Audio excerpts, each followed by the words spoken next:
Welcome one, welcome all, and welcome to the AD2L Season 43 regular season matchup between Ook Boys and Team Awesome. My name is Finnick, joined by the lovely Plate, and we are getting ready to go with the best of two tonight. Ook Boys on the Radiant side with first pick, and Team Awesome Dire side with 24th pick. A little bit different than what I've been used to seeing in drafts. Typically, someone picks first pick and the other team picks Radiant, but one of these teams either wanted 24th pick or wanted Dire side. Yeah, I mean, that first pick also high. That first pick is definitely something that I value a little bit more than I think a lot of other people. The side doesn't really matter that much to me specifically, but I know that the stats in this new patch, typically the Radiant versus Dire Rift heavily exceeds that of the Radiant. And the last time I checked, it was like 55 or like close to 60% in favor of the Radiant since 7.38 has come out. I mean, it drops down once the Dota MMR and the Dota gods start pouring in and all the games start getting played. But really interesting that these teams don't really care about that at all. As far as bans are concerned, it looks like everything is pretty normal. You just go to Dota 2 Pro Tracker, you look at all the most picked stuff, and it's all getting banned out right now, right? The Nature's Prophet, Clock, Meg. I mean, there's nothing really spicy coming out here yet. So interesting to see what these teams are going to do to get things going. I don't know what their draft strategy is going to be moving forward, but I do know a lot of teams and Pro specifically have been picking their offlaner first and just basically sacking the lane, because a lot of the offlaners that are good right now, like the Tide Hunters, the Abaddons, the Night Stalkers, they just kind of can get away with having a bad lane and propel themselves, accelerate with pretty decent farming speed. So we'll see what Team Awesome want to go for in their first pick here. It's a bit less common down here in the Lower Mortal High Divine. Typically, people are still prioritizing counter picks for specific players. So it'll either be prioritizing counter pick for the safe lane or the off lane or the mid. Obviously, on first pick, you have the ability to counter pick and then protect with that 18 pick, which typically happens for position ones, but sometimes people like doing that for the 3 or mid. We see Murta being first picked here, most likely going to be in that 4 position, as Ook Boys have to respond. Yeah, I mean, this is very classic in this patch right now. A lot of people really valuing that Aghanim Scepter. And the reason why you see it on position 4, not position 5, is because of that Aghanim Scepter. You need to hit that timing. Position 4 does get the farm priority. And with the amount of farm that's on the map right now, I believe there were an extra 4 camps added to the map total with this new patch. And that is a huge deal when it comes to the amount of farm that is available on the map. That position 4 can now more safely find areas of the map to farm that are a bit safer. And with the dead shot, it's a good farming tool. The calling as well, a good farming tool. Honestly, fighting into Muerta, super annoying, man. Like, you get the calling down, you can't do anything because you're silenced, you're slowed in the middle of it. The big counter to this, obviously, the really high magical burst to get through that ultimate. Zeus is going to be coming out here as that option, but I do like the Muerta a little bit more than the Zeus, just for the control that it gives, the damage that it can provide. You can just transition straight up into a core, just go, I don't know, Daedalus or something if you want to after Aghanim Scepter. Just ignore everything that you know about being a traditional carry. Zeus can kind of get away with that, like with the Aghanim Scepter Refresher Rush, but I feel like a lot of people get baited. You go for the Zeus, and then you just spend your entire game farming away from your team, and you think that you're going to have impact because you have Thunder God's Wrath. But if you're not using Thunder God's Wrath early to either give vision or use it to its maximum damage potential, I think you're really going to be struggling here. So I would like to see Ook Boys play the Zeus on a more proactive dewarding role here. It could be a mid, but that is very unlikely. So there is some flex potential. I wouldn't count on it, though. I do really think this is going to be position 5 Zeus. It's the most common position that we've been seeing it in. The dewarding potential, the high magical burst to get through the Muerta. I'm not against this pick, but you need to start looking and thinking about stuns here for the Radiant. Yeah, and one of those picks they already banned off the table in that first rotation was the Magnus. PA and Lycan being bid up by Team Awesome, so now prioritizing carry bans. They've already taken the Night Stalker out. There's Nature's Prophet. I know one of these teams really prioritizes that pick and can play it even in their off lane if they want to. But I'd like to see how things move forward. We're still kind of in new patch phase, so meta still kind of shaping itself out. We have seen, obviously, with the B patch coming in, some nerfs to heroes like Lifestealer, who are really oppressive on the original patch. But some teams still prioritizing that. Some teams still prioritizing the DK holdover from last patch, but also, got changed and then nerfed. But some teams still really like it, either with Fire Dragon, or I've seen Corrosive Dragon Facet being taken sometimes in some of these comp games, just as a extra way of tower pushing, can kind of go back in that 3 role if they really want to. I do like this Huskar ban as well. I think a lot of people view the Huskar pick as a bit cheese, right? Like you go up against a Member Spear, you go up against something like a Monkey King, and the Huskar just dominates the lane. But it's got a really high win rate right now. It's like 55% or something like that. And it gets played actually quite a lot. So I don't know if that's necessarily because of the mid matchup that's happening right now, or the fact that Huskar is honestly strong. I do think the Huskar is just a decent pick, especially with the buff to neutral items. That Huskar can go into the jungle early, get that neutral item going with the Brown Boots armlet, like triple bracer. It's so hard to kill him. And of course, the Ook boys, if they knew that they were going to pick this Techies, another reason why this Huskar would be banned out as well. That extra magical resistance when you're low HP, the Zeus and the Techies really hate playing against that. So Ook boys doubling down on the really high magic burst to take out this Morortha during ultimate. They won't have to worry about that, but they do have to worry about still the lack of control. And I'm wondering if Team Awesome here, they see the Zeus, they see this Techies, just really high, low mobility bursting heroes that might struggle into some sort of silence or two.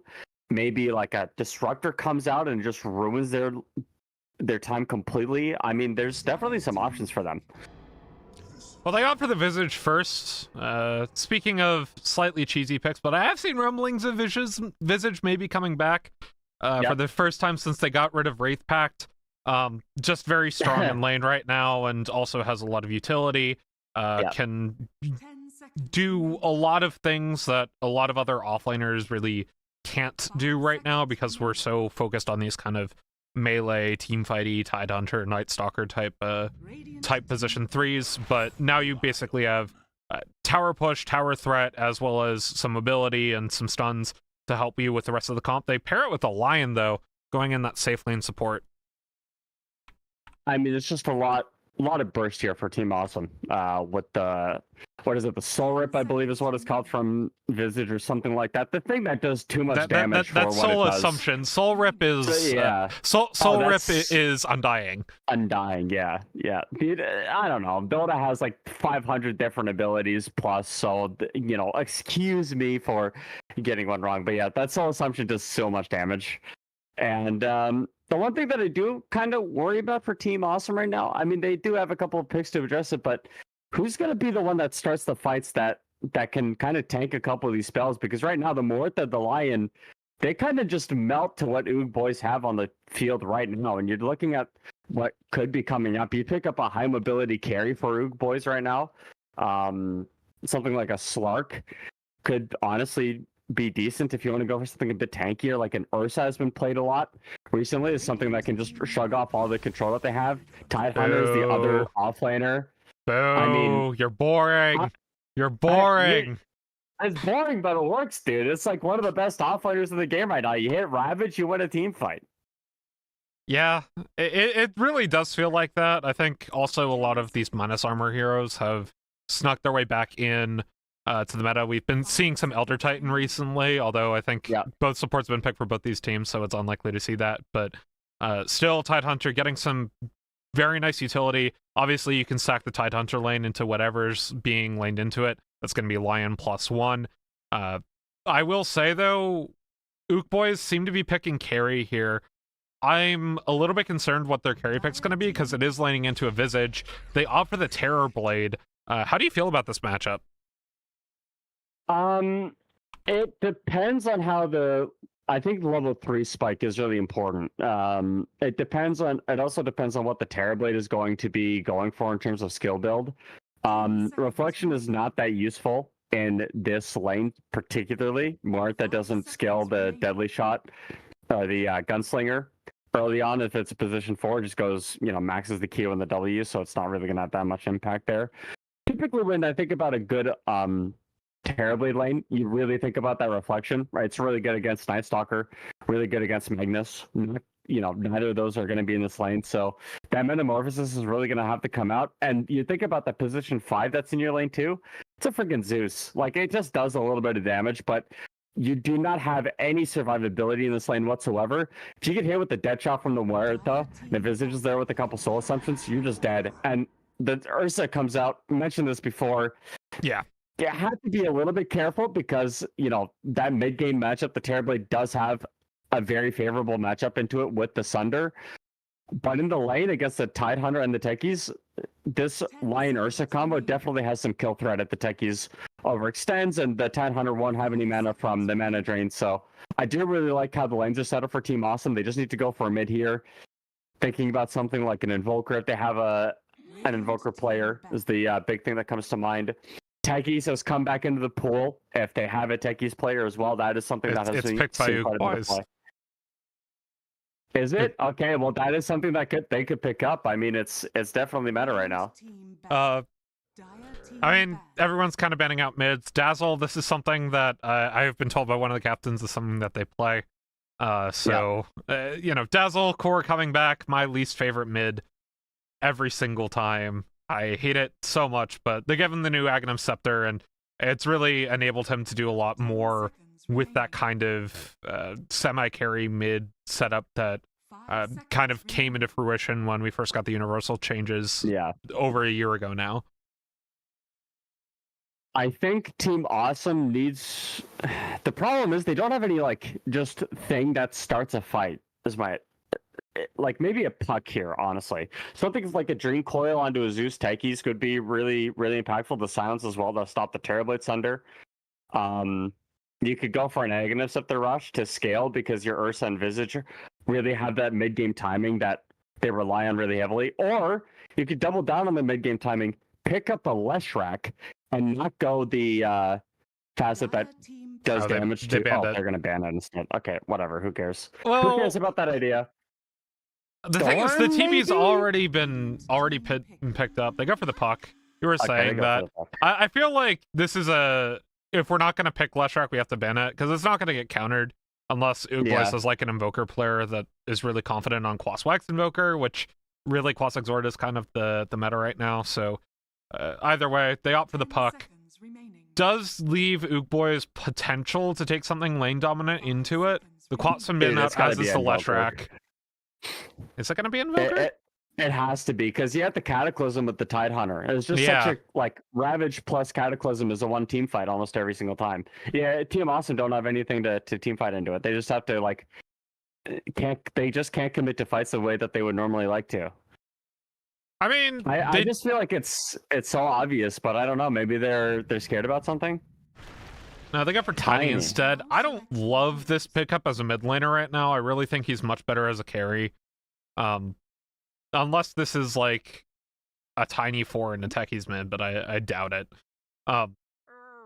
Still, I don't know, man. Like, with the Conda changes, I feel like there's a lot more to be said about this kind of like Echo Saber carry Tiny pickup that's been popular in the original patch and then now this B patch. So, interesting pick. We'll see how it works out for them. I don't know. I really feel like they should have just gone with the Invoker and it would have been so much better. But this Tiny just against an Ursa already. Maybe you're thinking about like the burst potential against a Mort and the Lion to start a fight. Maybe you just get the blank on the puck, right? Avalanche toss, try to get them from 100 to 0. But if you don't get that full combo off on the puck is just going to be able to phase shift or jump away. You don't have the amount of control that you need to deal with this puck. I'm pretty sure just an Invoker with the Hex would have been a lot better for this. I do kind of like this early game pressure from Team Awesome. If they win their lanes, it should be pretty easy for them. I mean, the high ground defense from Oogboys is going to be a Techies, but Techies doesn't defend the high ground the same way that they used to. The mines are a little bit worse at doing that now.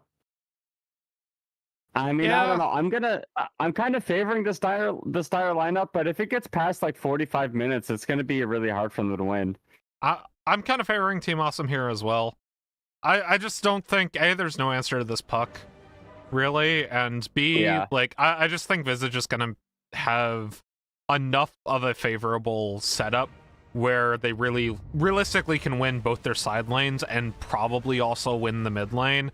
I imagine the Tiny matchup is probably Tiny favored, but, you know, in this type of league, we see a lot of places where lane matchups don't exactly go the way that we predict them. I am going to have to reboot my client real quick because I accidentally latched onto your camera somehow, so we will be right back after I restart my Dota client.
Welcome back, everybody. Ook Boys on the Radiant side, Team Awesome on the Dire side, and we had a pause at the start of this, so we didn't miss a whole lot for the technical mishap.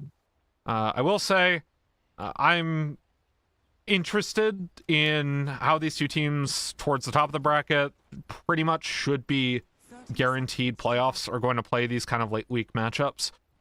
Second to last week before playoffs start, and next week I believe they are off, but the week after we will be playing some more Dota, and that will be the last week of the regular season here for AD2L. Some moves we made on level 1, a little bit of a late invade up this high ground mid lane, but it looks like both teams are just gonna hold on to their own runes and go back to lanes. I mean, it just feels a little bit like, you know, when you're this late into the series or the season, it kind of just depends on what you want to get out of these late games. Like, do you really want to push your strats and then try to get a favorable seed? But like at the end of the day, if you want to win the tournament, you got to beat every team anyway, basically. So it doesn't really matter. I don't know, for these guys, it doesn't really seem like it. But you know, looking at the lanes here, this bottom lane, the Terrorblade and the Zeus, kind of like what we predicted after the draft, going to be running into this Visage and Mortha. I do really like Visage Mortha as a lane combo. I mean, Visage is just one of the best position 3 lane dominators in Dota. Honestly, probably better than Viper in my opinion. I know it's a hot take, but I freaking hate Viper as a hero, so the Visage just, in my opinion, does a little bit more in the lane. And when you have a position 4 that could do as much as a Muerta, it just feels a lot better. Yeah. You can already see the impact of the Visage already with the Soul Assumptions coming out here on the Zeus, so yeah. Blade gets pushed out and should be okay. My favorite lane dominating 3 to play right now is Winter Wyvern, but none of these teams play it, which makes me feel sad. Yeah, I'm that weird guy who plays Winter Wyvern 3. It's good. Yeah, it's fun. Weird. It sounds good. Look, it has like a notable percentage of Winter Wyvern games in Dota 2 Pro Tracker Apos 3. It's not that weird. Right? Okay, well, here's the strat, right? You go carry Dazzle, mid Jakiro, position 3 Wyvern, and then you have 5 supports because you have like a Lion plus a Crystal Maiden. There you go. Yeah. Elsol just being absolutely wrecked by counter-terrorists and Domokun bot side. This is kind of the power of the Visage and why I really need to learn this hero. Really strong in lane. Also, unlike... top? Hello? Techies. Wawa. That's unfortunate. Yeah, it was just one blood grenade and 1 stun later. Lion had himself a kill. It was very simple stuff. I mean, this is about expected for this lane, right? Another stun lands on a smack track, some more damage coming in with the Furious Wipes, but Skull went Earthshock level 2, so he doesn't have any points in overpower. Won't be able to burst down any targets on his own, but still a lot of damage on the smack tracks. XJ, though, using some auto attacks to trade back onto Skull. Leon gets an Earth Spike once again. Tracking Mine comes down onto Leon, explodes, and we're done with the trades. Dude, this is a wand lane if I've ever seen one. But like, if all 4 heroes don't have a wand by 6 minutes, it's gonna be crazy. Blast off on Ursa, sticks up.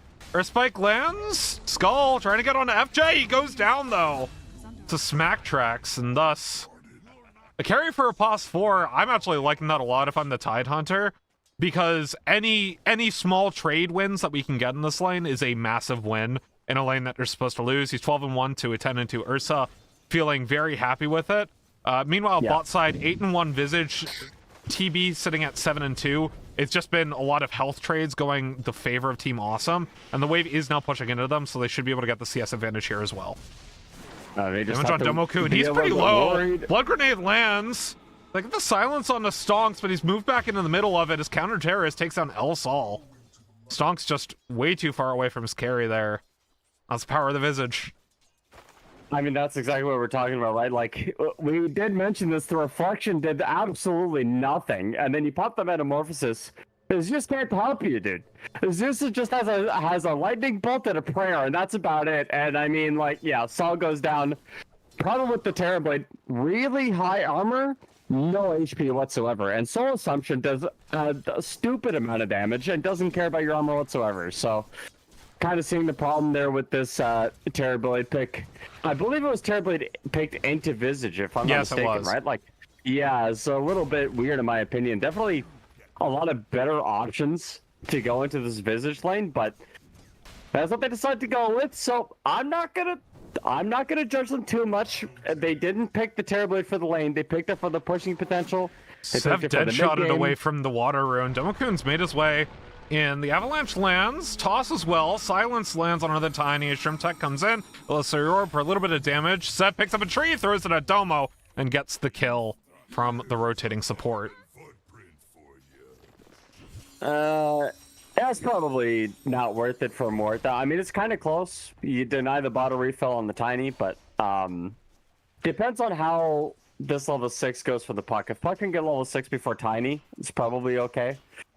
It matters a lot more for a Puck to get level 6, because you're kind of looking to get that topside power rune.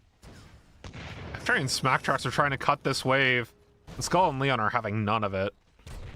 Okay, continue.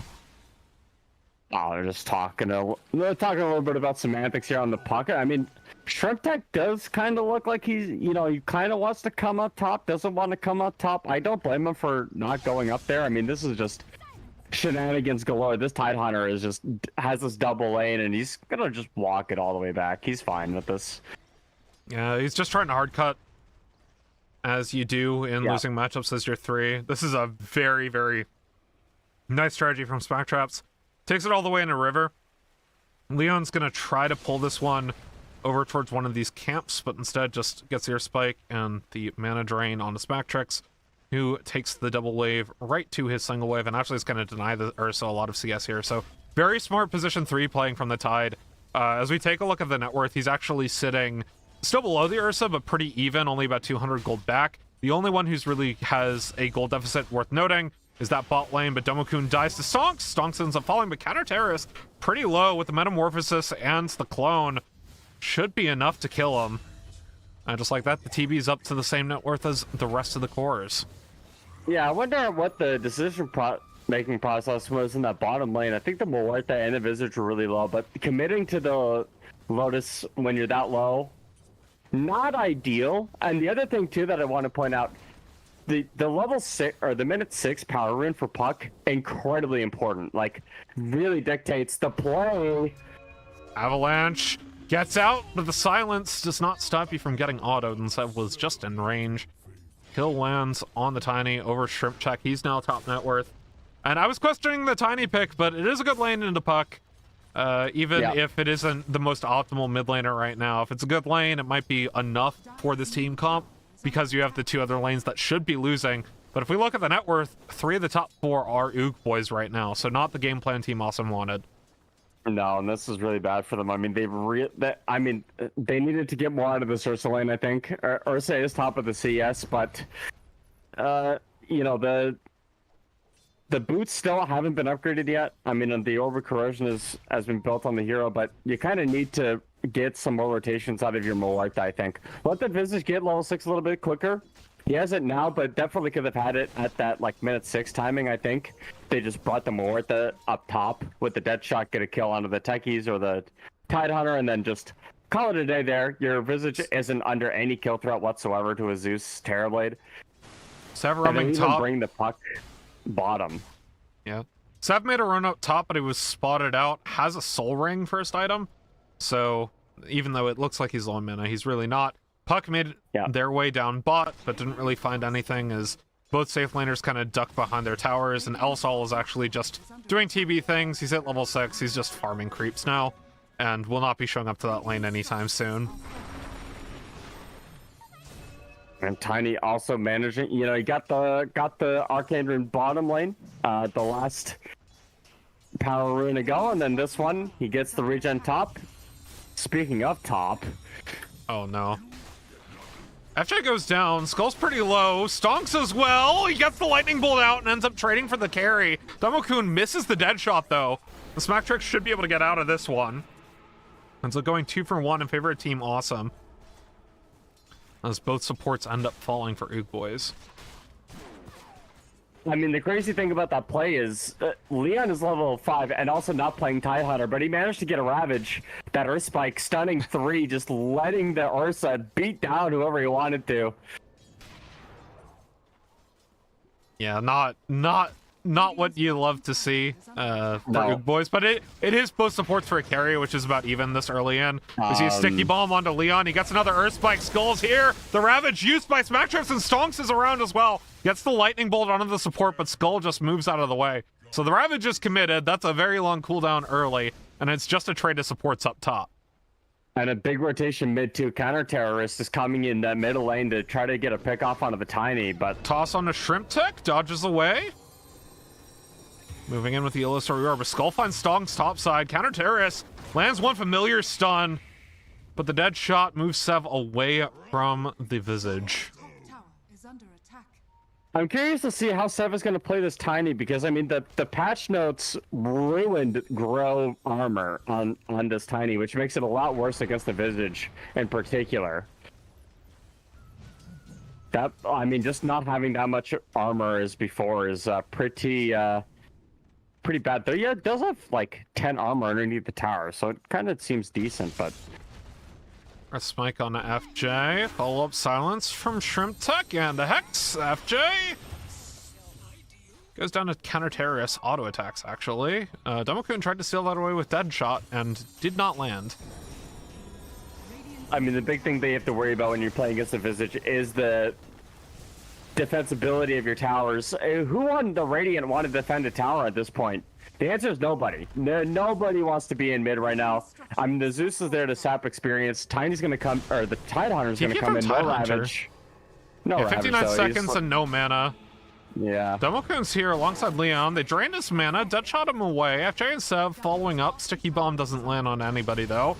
As the Earth Spike lands, and the toss onto Leon. Shrimp Tech does have Dream Coil. Blinks away. FJ, 3-man blast off. Nearly takes down Demokun and does take down the Zeus. Demokun running away, ends up falling, but it's a 3-man Dream Coil, and Counter Terrorist is here. He's got the damage on his tongues, but Shrimp Tech's pretty low. Gets taken down by Smack Trap to stall as he beat in. Tries to take down Sev, doesn't have the damage for it.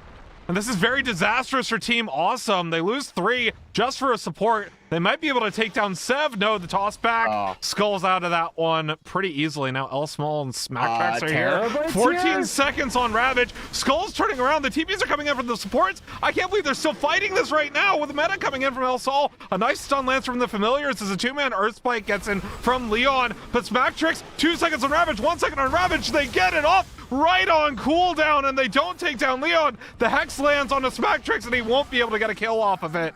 And they lose the Tiny as well, so it gets turned right back around off the support respawns for Team Awesome. I mean, what were Ook defending? They were just going up on the high ground. Maybe they thought they could take the tower with the Metamorphosis, but I mean, there was nothing left there, and you have to know at 12 minutes the respawns are going to come in a lot quicker than what you expect. And I mean, the Ravage comes out It doesn't do anything. But the Lion stun hits 3 people, and that does plenty. I mean, the other thing to note about that team fight, the Dream Coil came out, and Tiny tosses the Tidehunter through, and it breaks the coil. Yeah, that's pretty unfortunate. Yeah. Just got him underneath the tower, basically got him killed. And just like that, Team Awesome now top 2 net worth in Skull and Visage. Grant you, Visage does have inflated net worth now with Death Toll, but still, now we're getting about 1,000 gold lead for Team Awesome. And before I have you do something, I need to preface it. I need you to not look at the net worth and win probability graphs for the rest of the game. We're gonna play a little game a little bit later that I play with all my co-casters, and thus you are now a victim of this as well. Oh, good. I love being a victim to pain and injustice. This is my favorite pastime. I don't know. Some of my co-casters are really good at the game, actually. Oh, well, I'm going to tell you right now, I'm probably dog water at it. It's probably, I'm going to get some Papega guesses from me, that's all I'm going to say. Counter terrorist, just 3v1 defending the tower. Leon's behind him, but I mean, Visage do Visage things. Has the Drums of Endurance, going Aghanim Scepter, Smack Tricks. Going a bit deep, gets caught in an Earth Spike. Shrimp Tuck's TP'd into this, and Counter Terrorist only loses his familiars, and they're rejoining right back up. Deadshot doesn't land on a Smack Tricks, but Shrimp Tuck's here, has the Dream Coil available. FJ's pretty high on health, though, and we saw how big FJ can be with those blast-offs. I mean, it was a really nice blast off earlier, hit onto 3 people. It just didn't feel like there was enough follow-up, honestly. I mean, they don't have any blinks on any of these heroes. Tide's going for more aura build with the Vlads and the pipe. I honestly would love a blink dagger on this Tidehunter. They really need something that can just go in and start some, stir the pot a little bit. Team Awesome. Immediately broken by Smack Tricks and Sev. But Demo's still smoked up. Dude, this Terrorblade is in a terrible position. Yeah, Demokun sniffed him out.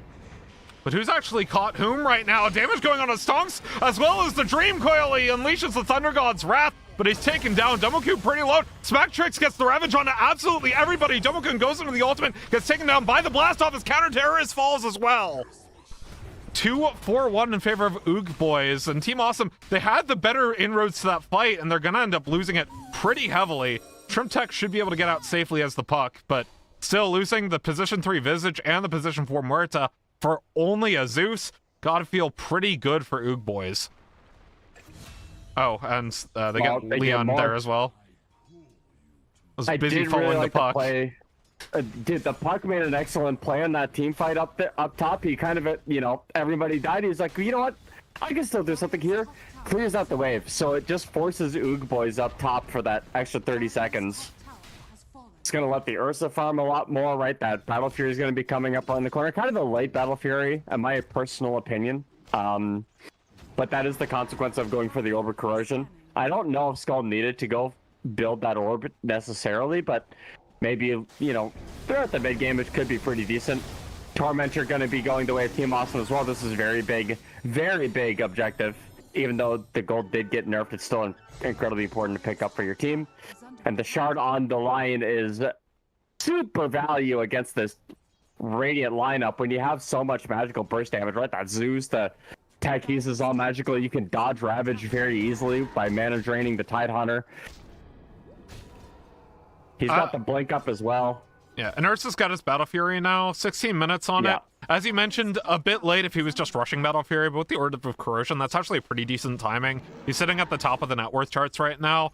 Smoke from 2 players, should be 3 with the Zeus coming in and picking it up from Ook Boys, but it looks like they're not actually going to catch anybody, maybe Leon, but they're all playing together on Team Awesome. They've realized that they kind of, if they're playing around the Ursa right now, they probably win fights. And with the really smoke coming in, Team Awesome. But it's popped by Leon. He's able to blink out of the way. Thunder God's Wrath comes down. They're gonna try to take down Demokun. Blink in from Sev. The silence doesn't quite hit though. Demokun goes down, but the rest of his team gets out.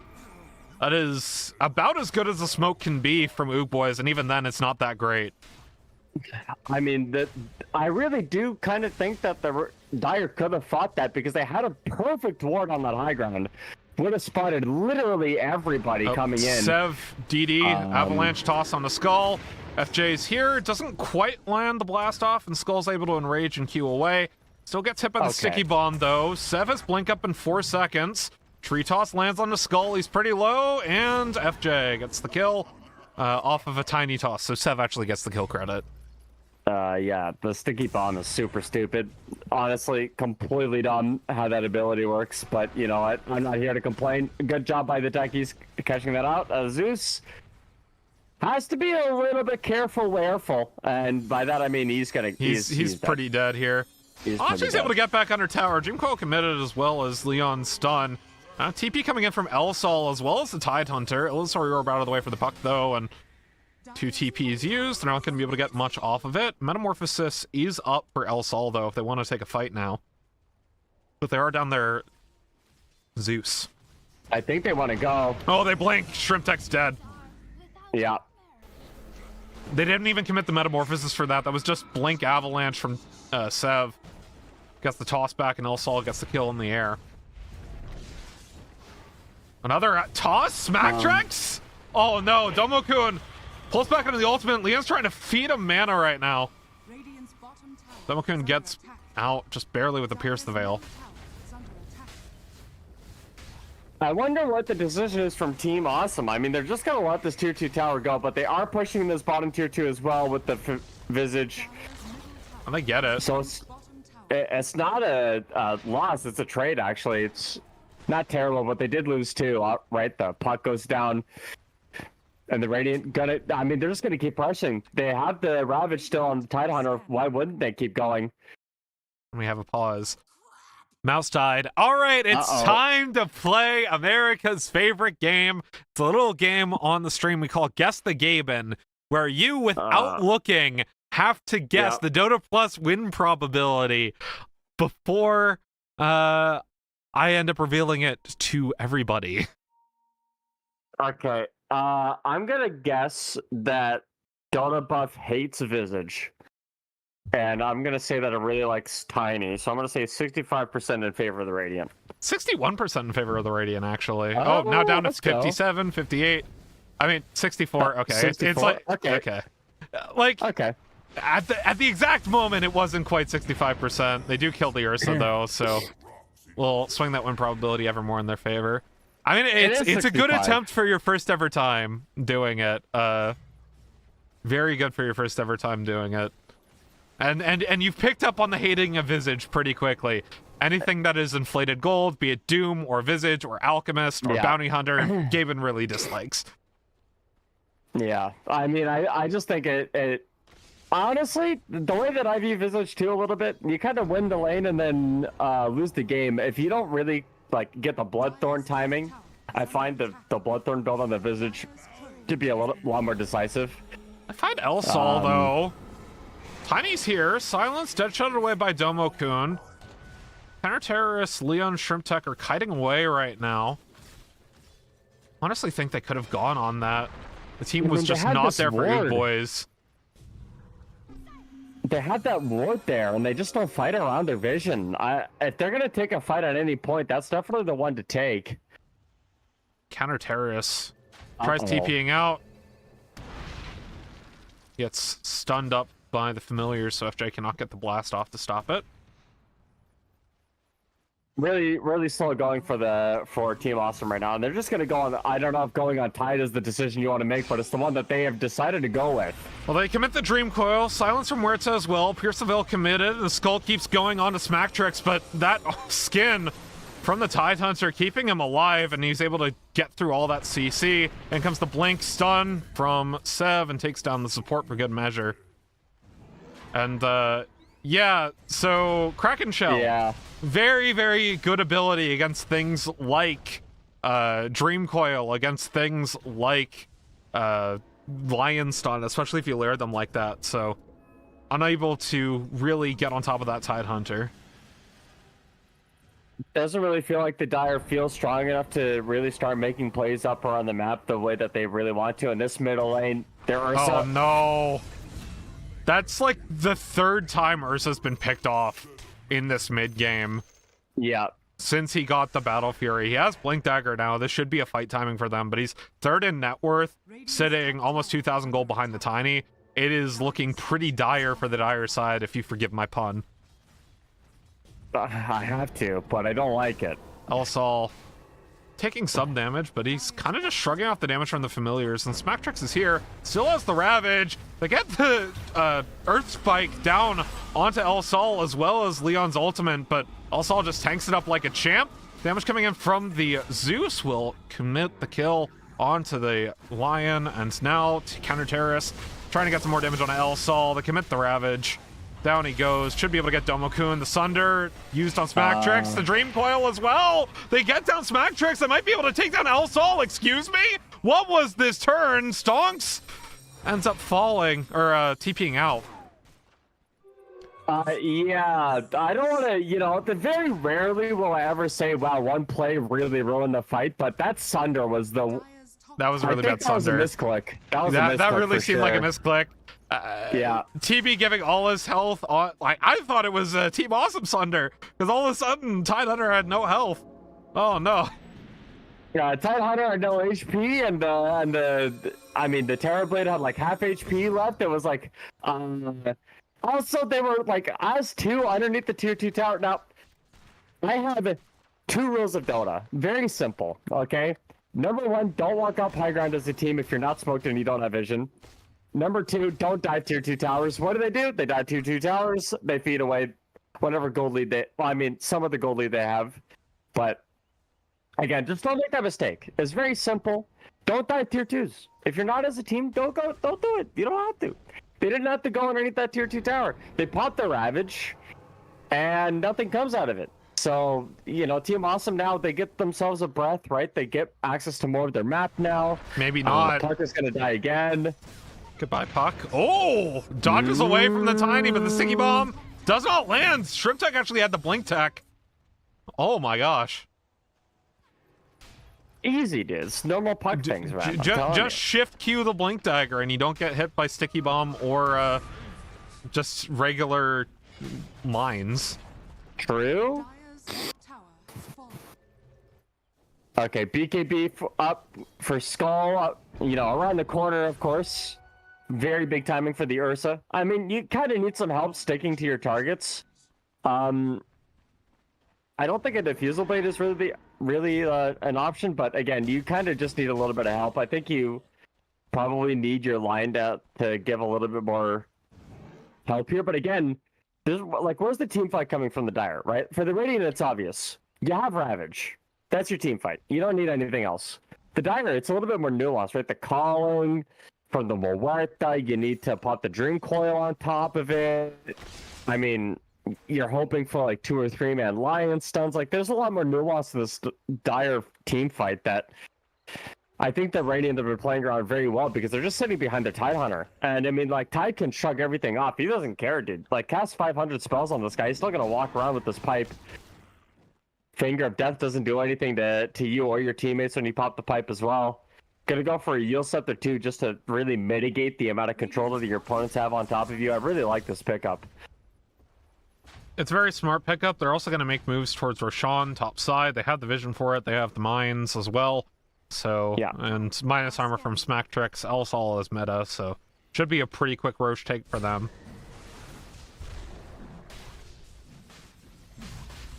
If they pop meta for this, I mean, the Dire did smoke this out, or did scan this out. They do know that this is happening, but nobody besides the Wizard is here. Well, Sev just takes down Muerta, solo bot side, but they know Sev's not there, and actually they pull out of the pit. Counter terrorist playing fast and loose with the vision, got the Aghanim Scepter, so really just using that for information gathering right now. Smacktrix, though, finds Leon, Tumbler's Toy, and FJ gets the follow-up stun. Down he goes. This is a really nice ward on the high ground. Counter terrorist spotted on vision. Sev here, avalanche, toss, down goes the Visage. I should go right back to Roche now. Tiny do a lot of damage with the Echo Saber and the Revenant's Brooch. So yes. And the Aghanim Scepter on the Visage provides 0 survivability against a Zeus. kind of honestly a little bit weird that he went for that item too, considering that there is a Zeus in the game. Like, the invisibility, which is one of the main parts about it, doesn't do anything anymore. If you're gonna get any sort of invis on Visage this game, honestly, just play Silver Edge. Get the break on the Tidehunter. Really help your team lock him down. I mean, I believe the break also stops Tiny armor as well from grow, if I'm not mistaken. Oh, Domo Could be in another trouble. decent. Yeah. Might be able to get out of this one. Yep. Gets the fear with the calling and the dead shot. Forced to get them to pierce the veil, though. Tidehunter's coming. So's the rest of Team Awesome, though. Avalanche lands, as well as the Gush. The toss back into the air, but Skull has found his way out of Smack Tricks, and the Ravage stops him in his tracks. Now Sev turning back onto the Ursa. He pops the ultimate to try to stay alive. He's barely tanking it, and one more Metamorphosis auto does not kill him. The Techies has died elsewhere on the map. But Sev, he found his way on the high ground. Blink takes down the support. Still, the counter Dream Coil lands. And El Sol, beautiful Sunder to keep Sev alive through the tower damage. Again, it just comes down to the team fight. How do you approach team fights on the Dire? You don't have to burst. I mean, maybe, but like, the Ursa came in and had to prioritize killing the Tide because the Aegis is on the Tiny. Skull just doesn't have a good target to go on. I mean, the Sunder's down. Maybe they can find an option here with counter terrorists coming up around the corner, but yeah, he's just gonna die before anything happens. I mean, just very good vision play from Oog Boys. Yeah. Shrimp, blink in, winning rift, illusory orb out. Leon gets an earth spike, but blinks out of the way. Oog Boys, the latest iteration of the wasted teams in Champion, or so their captain says. So, I mean, I've recognized a lot of these players. El Sol's been in the league for quite a while, for instance, as well as Stonks. Blink in from Skull, takes down Stonks. But Sev just way too much follow-up damage with the Avalanche. He will go down into the Aegis for it, but I think you're very okay with that trade. Deadshot keeps El Sol out, but in comes FJ. Beautiful stun lands on the Muerta as the Dream Coil will end up fading. A Waning Rift just for the road as they end up losing the Lion, and Shrimp Tech makes their way out of the fight. Counter Terrorist is now respawned. They had buyback on the Ursa. I don't think they're going to commit it, though. He's 30 gold away from the BKB. That's just a fight that they take 4v5 because the Visage got picked up before anything began. Oh, blink on blink action, very cool. And FJ ends up surviving just barely. They don't have Aegis on Tiny. I don't think they need it. The Metamorphosis, very fresh, actually, on this Terrorblade, so they're going to be able to get another line of racks. Yeah, I mean, I don't know. Blink Waning Rift again. Counter Terrorist. I mean, he's just kind of tickling them. That's the problem with Visage, right? You do a lot of damage early, but if you don't snowball, you don't do a lot late. Taken down by the Anchor, Skull pops his BKB. Still, the Ravage lands onto the rest of his teammates as the Metamorphosis autos take down Leon pretty low. He goes invisible. The Visage is dead. So is the Ursa. The Tiny Toss nearly takes down Leon. He lands an Earth Spike, but Sev does not care. He is way too tanky, and his team's got a Sunder to back him up. Trying to blink out of the way. Help, he gets another kill. He's pretty low. Smacktrix is here. Avalanche toss back, goes down. Domo goes down for it, as does the puck. And that is GG, my friends, unless they buy back on all three members. They're not going to call it. They buy back on two. They still have a buyback on the Muerta available as well. El Sol doesn't have the Metamorphosis at the moment, but he still has Sunder. Silence, double silence on the Shrimp Tech. Another buyback lands, this time on the Muerta. It's kind of crazy that they're not calling it right now. I mean, this is like... What is the probability right now? Like 90% in favor of the Radiant? 95? 96. 96? Yeah, I mean, this is like... This is looking like it. I don't know how you approach a fight. I think you just need to keep poking as much as you can and just force a whiffed Ravage on the Radiant. Force like a bad Sunder again. I think Shrimp Tech is just dead here. Oh, 100,000,000% dead.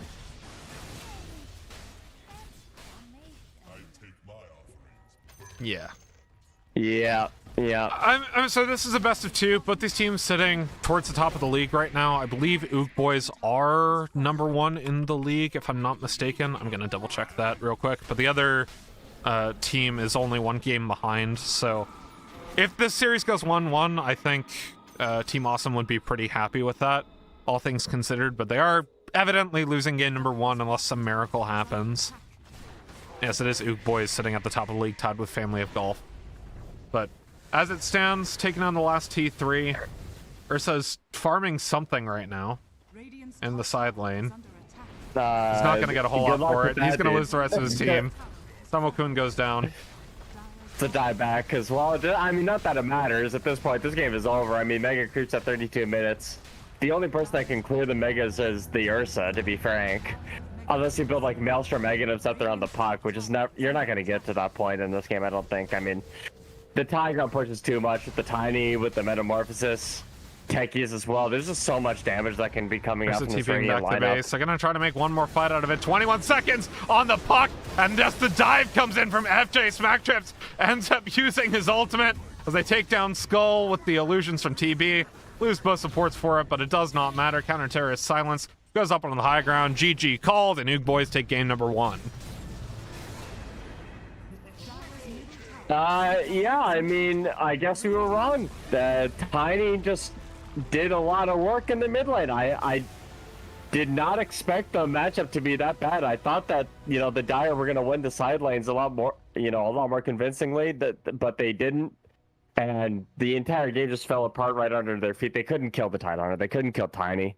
And it just put so much pressure off of the shoulders of the Terrorblade to just take control of the game. And I mean, Sev just played a phenomenal game, completely shut down Shrimp Tech on this mid puck. And you kind of want to look back at the drawing board here for Team Awesome and think about things that you could do differently. I do think that this Visage might have been a little bit of a something that put them into a bit of a corner, because they don't have any initiation. The only initiation they have is if they're ahead. Like, they are ahead on the Ursa. Ursa can blink forward, find a pickoff onto a support on the back line. But against the Tidehunter, it's just not going to happen. I mean, Tidehunter could walk away from everything, so didn't work out for them. I think that they definitely have some merits. They played a lot of their early game over extensions from Ook Boys really well. They get themselves a bit of a better draft, and maybe, you know, we could see them coming around and winning the second game. With that, we're going to take a quick break. We'll be right back after this.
Welcome one, welcome all, and welcome back to the AD2L Season 43 matchup between Teen Awesome and Oog Boys. Oog Boys taking game number 1. They are now first pick on the Dire side, Teen Awesome 24th pick Radiant side. With me, I have Plate, and how are we feeling going into this Game 2 draft? I'm hoping that something changes for the Team Awesome draft, because there ain't no way that they can go into it again. And I mean, they're going to first phase ban the Tiny. I don't know if they needed to first phase ban it, but they definitely needed to get rid of it. So glad to see that they're, adjusting their draft strategy a little bit. I don't recall what hero they banned the last time around. I think it might have been the Jakiro. It was Jakiro. Yeah. So, this is most likely going to be support. However, I've heard rumblings some AD2L players do like taking this mid. I nearly casted a mid Jakiro last week, and then it got banned away from my boy, Big Sag. But either way, Jakiro being first picked up by Oog Boys does give Team Awesome potential counterpick, and they go for the Rubik. One of the most classic sayings that I love is Rubik is a better Jakiro. Every single spell they use steal from Jakiro is just better on Rubik, and Jakiro has some really good spells. So this is about like the most cookie cutter counter pick that you could ever imagine here, and I honestly really like it. I think Rubik also stops a lot of potential picks from coming out, right? Like, you're never going to be seeing an Enigma against Rubik. You're never going to be seeing, like, Tidehunter, for example, is another hero that doesn't particularly enjoy playing against a Rubik. So it's very easy to steal Ravage as well. So, I don't know. I just feel like Rubik is underutilized in draft because it has a lot of intangible effects that teams may not value as much as I think I do. I mean, it's also just a better Jakiro, right? As well as Jakiro. Again, it dissuades things like the Tidehunter. You've already got the Night Stalker banned out of the way. They banned the Tidehunter anyway, so we're not seeing the Watermelon again. And the Magnus is out of the way, so that's most of your offlaners, top of meta offlaners, as well as this Abba being taken out of the pool, and the Huskar being banned as well. So, like, really, Oog Boys now have to scrape the bottom of the barrel. There's always Mars if you want to go for it. I don't particularly like Mars, especially the lower down in ranks you go. I think the worse the pick becomes, but it is a team fighting 3 that exists. Axe, Darkseer, and Dawnbreaker are like forgot about Darkseer. Yeah, Darkseer. That's the one. I always forget about Darkseer. Yeah. Everybody does, because the hero is like, oh, this is weird. Ogre. Depending on the set that the Ogre Magi is using, the Ogre Magi is also a better Jakiro. Yes. So they are opting to go for, we have a better Jakiro hero than you do. They're doubling down on that idea. I do kind of like it. Just add a Winter Wyvern in there as well, and then a DK. Exactly. Yeah. Then you're really getting in the weeds here. Of course you're gonna pick a Pudge. But the thing that I like about Ogre Magi is that it is a mid Jakiro, right? Unless it's like a carry Pudge, carry Mort. It could be a 3 Pudge. This Oog Boys lineup is actually completely open right now. Every hero that they have could be flexed to a different position. It could be a carry Mort that they want to position 4. Could be carry Pudge, mid Pudge, position 4 Pudge. Could be a position 5 Jakiro, mid Jakiro. I mean, there's a lot of question marks, but as for Team Awesome, complete opposite. You know exactly where this Ogre Magi is going to be going. It's position 5, position 4 Rubik. And the thing that I like about Ogre Magi is that it's a steroid, right? You get the bloodlust onto a carry. That carry is going to do a lot of damage. And there are a lot of carries right now that do really like having the Ogre Magi in that lane. I don't know if there is a Morphling player on Team Awesome, but that is probably the first thing that I think about when it comes to this lineup that they're up against, because there's no burst damage. It's all damage over time. I mean, the Mortha is the closest thing they have to burst damage, but honestly, who cares? The Pudge Rod is very slow burn. Same thing with the Jakiro. They're going to go back for the Visage. I didn't like the Visage the last game, and I kind of like it a lot less this game. Pudge doesn't care about Visage at all.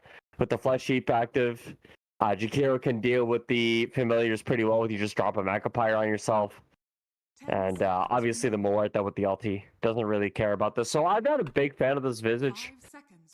There were definitely better options for sure. I mean, you just pick the Dawnbreaker, for example, and then like the punch hook, you just Dawn ulti on top of it. Darkseer as well to pair with the Ogre Magi is honestly pretty decent. Stops a lot of counter picks as well. Look, if you're the type of person to play Visage 3, you should also be the type of person to play other potential cheesy 3s as well. Just what saying. Are they doing? Are they running back? They're running back the Visage Ursa. They didn't work, dude. Do they think that the Tide Tiny was the problem? I think it was just the fact that you don't have anybody that does anything.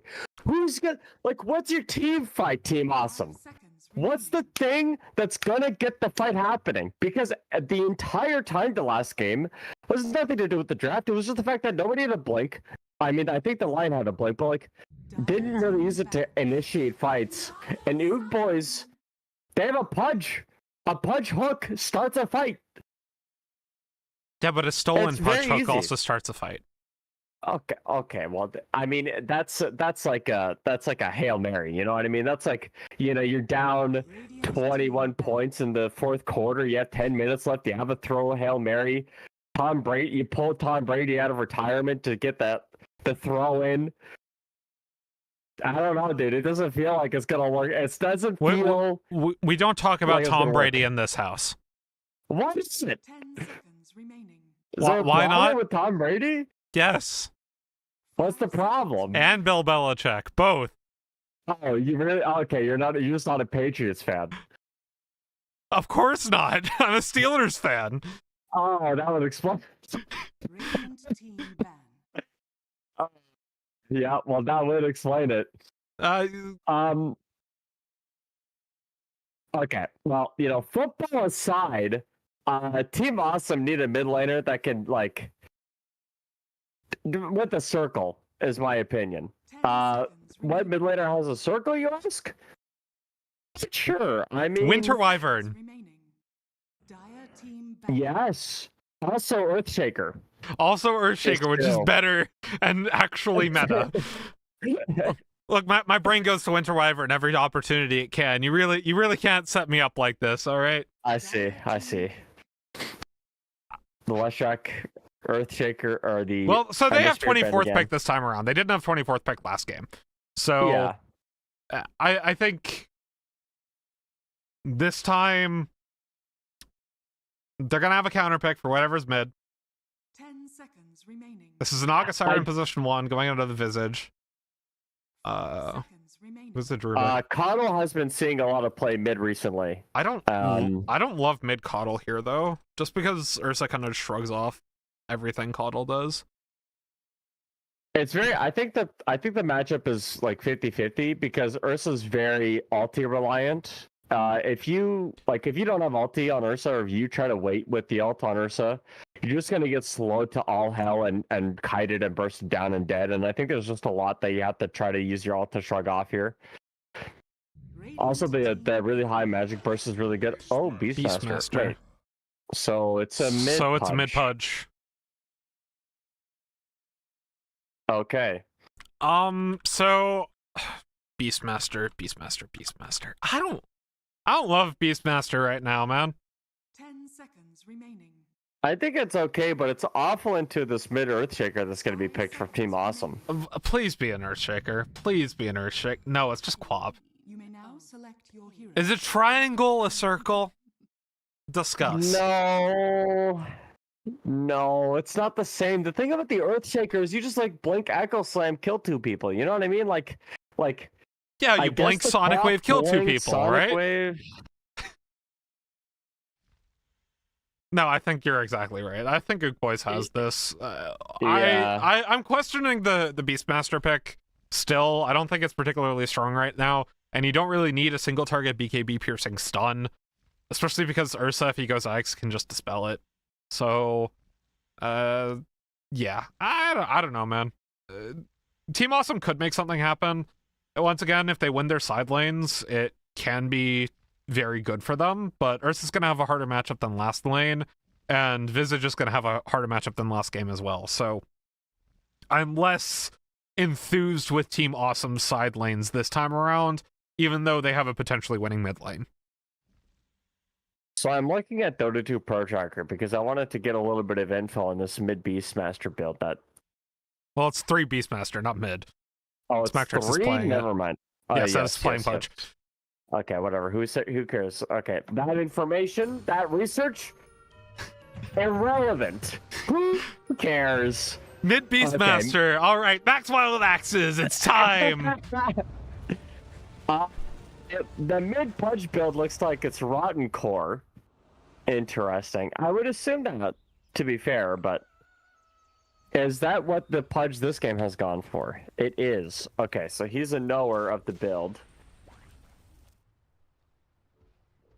Glimmer Cape first into Aghanim Scepter Blink looks like the build on the mid Pudge. Interesting. Yeah. Can we stop building Glimmer Cape on cores? The problem is with this analysis of just not building it is that it is I believe the highest base amount of magic resistance on an item. It's like more than pipe and more than it sounds Shroud. like they need to buff Eternal Shroud. Not gonna lie.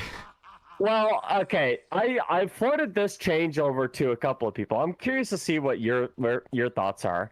You know, Solar Crest gives the shield to yourself if you use it on yourself, but it doesn't give you attack speed and armor. What if Glimmer Cape didn't make you invisible if you used it on yourself and didn't give you the movement speed?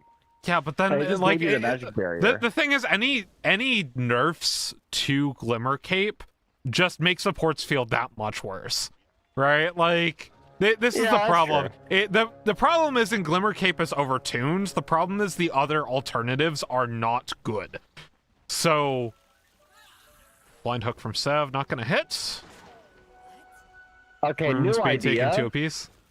When you start a game of Dota, you have to click whether or not your character is a core or a support, and your item pool changes depending on what you clicked. This is Overwatch roll queue levels of fixing something No. That is Overwatch roll queue levels of fixing something that didn't need to be fixed. No, I think it's pretty flawless if you ask me. I feel like that's definitely the answer. No, the answer is just buff Eternal Shroud. That's literally it. No, that's way too simple. There's no way that's the answer is literally just buff Eternal Shroud because nobody builds it. It has not been good since it had spell lifesteal on it. And like the active. So just give Eternal Shroud the self magic resist or self magic shield active, and then all of a sudden, you know, it's something that cores can build, and supports can still have their Glimmer Cape as it was. Or you can activate Eternal Shroud to give you max charges. That could also be. That's interesting. Bringing the Timbersaw Ags to Eternal Shroud. Yeah. I like it. Yeah. That would definitely be a buff. I think that would be exactly what it needs. But that's neither here nor there. Maybe that would be too much. But who cares? Because this bottom lane should be doing a bit better for the Ursa than the last time around. You had the Ogre with you. Problem is, Leon went for the I know why people go this facet, okay? I need to rant about this for a second. This learning curve facet, I think, is the most useless thing in the world. Like, that but he has 2 points in Ignite at level 2. Yeah, but level 1 is so important, dude. Like, you need to use mana, dude. You're spending the first 2 minutes of the game not using your resources. Ogre doesn't need mana. He has no int. I'm gonna throw up thinking about this. FJ getting traded upon bot side. Should go down pretty low. Might not fall for it, though. Skull took a lot of damage from Smack Tricks. Birds come out. FJ stunned. Yeah, now pulling away. Yeah, the boys did a lot of work there with the slow, the damage onto Skull, preventing him from going forward. He actually is an Hawk dive bomb. Yeah, that's true. That Hawk does not mess around. That was the other reason why I felt like Earthshaker would have been good, because the Beastmaster Counter-terrorist in trouble topside, though. Ooh. Save comes in from Domokun. Nice telekinesis stops the chase, but this is not a good lane for counter-terrorists. No, it's not. I mean, illusions are so hard. Illusions are absolutely the worst for Visage to deal with. You are big single target damage person. Illusions that have inbuilt evasion, big Sag. I mean, that evasion is really good against the Ursa as well, too, right? Like, you really rely on pumping up those Fury Strikes as quickly as you can. And, I mean, the Naga Siren builds that Manta style very early, just natural part of the progression. You're going to have, like, what, 40% evasion? I mean, you're forcing the Ursa to build an MKB, which doesn't provide any stats at all. Net lands on the counter-terrorists, and the blood grenade as well goes down for first blood. Yeah. Yeah, this is just a miserable Visage lane. As a position 3 player, I don't just spam Winter Wyvern position 3, I'll have you know. What? But as we see, should be a dead ogre. The Smacktrix gets that kill. Naga Siren is really annoying to lane against if you are playing anything other than like Tide or Bristleback or like any of these heroes that just have inbuilt ways to clear illusions that don't have a whole lot of health early on. Definitely less annoying to lane into than like a PL for those heroes. But if you're playing Visage, who unlike my beloved Wyvern doesn't even have like an ability that can clear some low health illusions, right? All the damage on counter terrace is going to be single target until you have points of familiars. It's not it's such a sucky lane to be in for someone that's supposed to be lane dominator, and if you lose lane as a lane dominator, you are not going to have a game on that hero. No, dude, he's only got 11 CS too, even though the creep's underneath the tower at this point. I mean, he's gonna get like what, 13 CS? What I will say is Ursa's currently sitting 30-2 to Beastmaster's 19-4. So winning the bottom lane by about the same amount as the Naga's winning top in terms of just CS. As I say that, I may have cast a Cursed Skull. He got silenced up by Muerta, but he's able to dodge back out of the way, and that bird. Oh. Bird is annoying. But again, this lane does go a little bit better for that Ursa. So you do have to kind of worry if you're the Dire here. Like, this Battle Fury timing, I'm wondering if Skull is going to go for the same item build-up.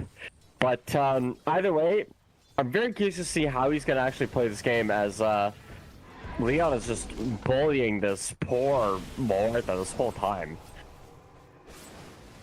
Yeah. Yeah. Very sad. I mean, I do really like the pressure that the Ogre Magi is giving to this lane. A lot stronger than the Lion, in my opinion. Can we take a look at mid lane? So you took Quap into Pudge. This should be a Quap favored matchup, A, because you picked into it, and B, because Quap tends to win lanes versus melees. Pudge is doing a very good job in this lane, setting 36-3 to a 37-4 Quap. TP's being made top side, though. The Rubik goes down. Counter terraces damage on the Stonks. As in comes Shrimp Tech, lands a Sonic Wave, and kills the support. Able to save the position 3, but that's not the kill that you want from your first rotation in DD rune used from Shrimp Tech. You could have easily just bursted the Naga Siren from 100 to 0 with the Sonic Wave and the level 4 Scream of Pain with that. Oh no, with the Skull damage 3, on FJ now. Should be able to kill him. Ignite lands, but Skull's very low. Domokun made the TP in with the telekinesis. Leon gets FJ. Smacktrix now running away from both supports. Lands a micro stun with the bird. Domokun trying to take it away. The bird keeps on flying. I like the bird buffs. Domokun stunned again. Yeah. He's being taken down. Leon, though, gets the Fire Blast. Wild Axes don't quite hit onto the Rubik. Skull's back into the lane. Dude, those boars are so annoying, man. They do so much damage, but you don't have any mana on the Beastmaster to continue on with that. And Whisper Moons actually do get snagged by the Dire on the far side. No, they don't. Counter Terrorist got it. Leon and Domokun were trying to make a sneaky play for the Shrine of Wisdom with a fine Smacktrix, and they actually have the Healing Lotus on Rubik right now. They pull him with the telekinesis up onto the pillar. He doesn't have TP. Now he's using it to get away. Leon got hit by a dead shot. Running away from the Muerta, gets taken down as the Beastmaster does not fall, and Sev's rotation kills Domokun. Nice rotation. Beastmaster didn't TP back to base. And Stonks gets center terrorist tops. I mean, everything's coming up, Ook boys, once again. Yeah, I mean, they did draft a bit more early tempo this time around. They do have this Pudge as well. I mean, Pudge, the thing about the Pudge mid is that I really do think you play Pudge mid the same way as you play Pudge 4. The only difference is you sit mid until you get that level 6. Then you just start running around the map like you're a support. You don't really care about the tower. You just want to get kills, build up the flash heap stacks, get your Aghanim Scepter going. So But we'll see, I thought you said it was. I thought you said it was Rush Glimmer Cape. Did you lie to me? Did my co-caster lie to me?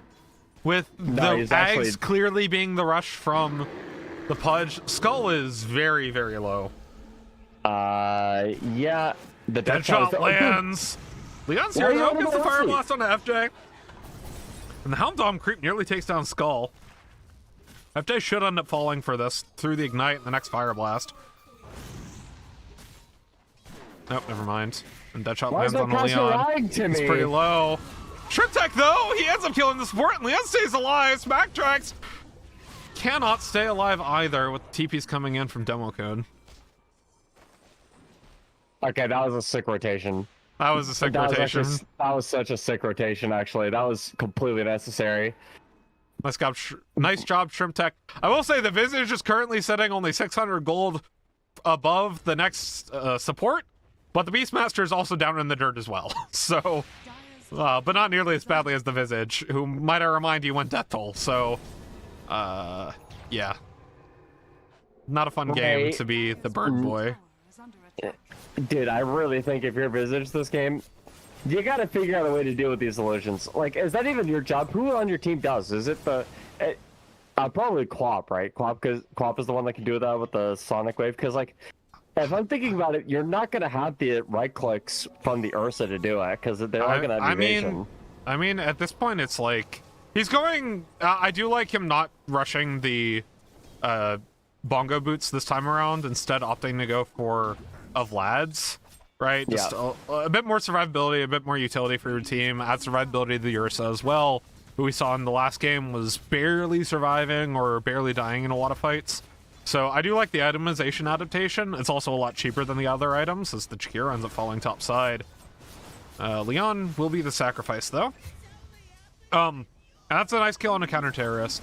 So I do like the adaptation. However, you are still Visage, and you still don't have ways to clear illusions. I feel like you need to go Maelstrom this game. Actually, Domokun in the wings for Sev, who gets his ultimate, but the TP comes in from the Quap, is silenced by FJ, and gets taken down alongside the Pudge. Roots land onto the Visage. Counter-terrorist, though, he wants to go in, potentially. Fade Bolt lands on El Sol and company.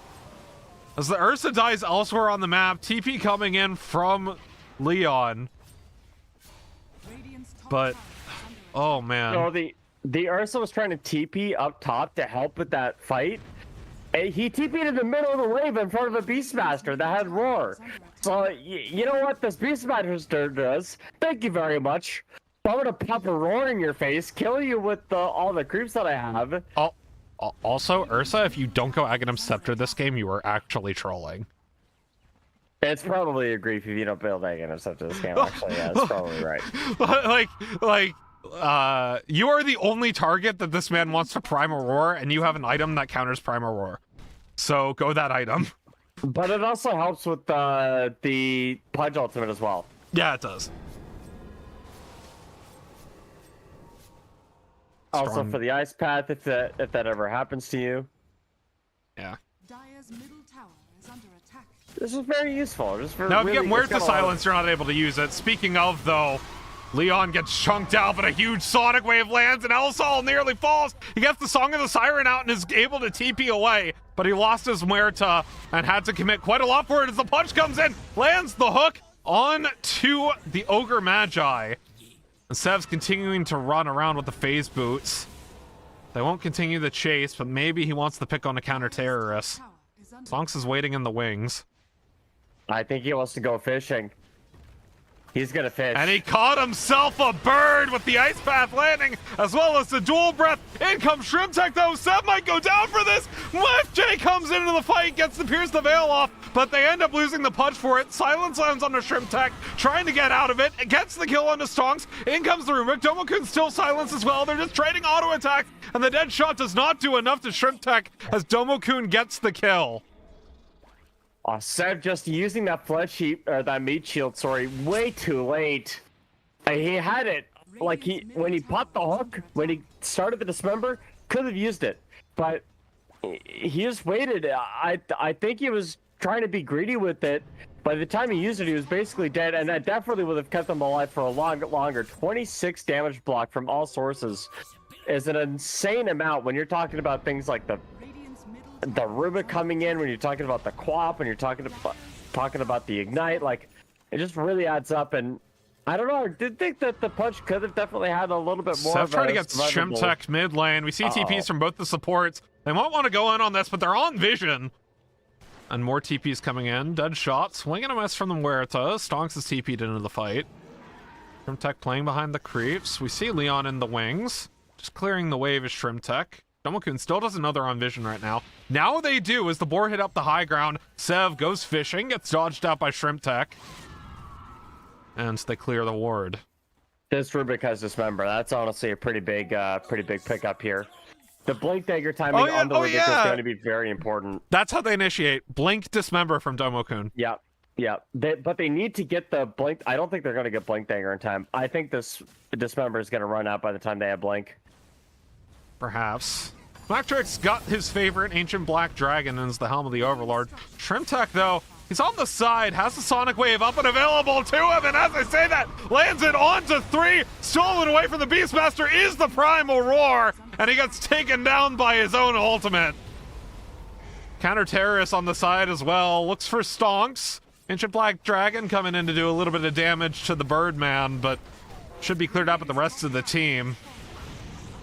250 gold going over to somebody. That would be Leon. Scumbag support. Scumbag support. Like, if you're gonna take down the Helm of the Overlord creep, at least have the decency to Midas it. You can't actually do that because it's an ancient. But it would be funny if you could. Skull, meanwhile, on 1v3 bot side, copping the dismember, still gets rooted up, gets his ultimate off, and stuck in the ice path he is, still gonna try to take down Seth. He's so low, but the Song of the Siren and the hook should be enough to save the Pudge, and Skull goes down. El Sol now on a killing spree. Beautiful song to save the Pudge. I didn't know that hook didn't hook people that weren't like that or that were sleeping. Like it just went through them. Interesting. I didn't actually know that. FJ is dead. Pierces the veil. It's only gonna get some damage in from Ignite. Counter-terrorist ends up getting it off the end of the Pierce of the Veil, just auto-attacking for it. There's a ticking time bomb that's in this game right now, and it's got Naga Siren written all over it. I mean, Naga untouched this game. 3-0-3 so far. Just AFK farming, gonna get himself the Orchid. Once this Orchid comes out, I mean, everybody from Team Awesome has to be super careful. Well, they are taking towers, and they are only about 1k down right now. 2 of the top 3 net worth sitting Oog boys, but this Quap actually having a pretty decent game. And the Ursa, 16.5-minute Battle Fury, so actually only a little bit later than the one last game. Still going the Orb of Corrosion both times.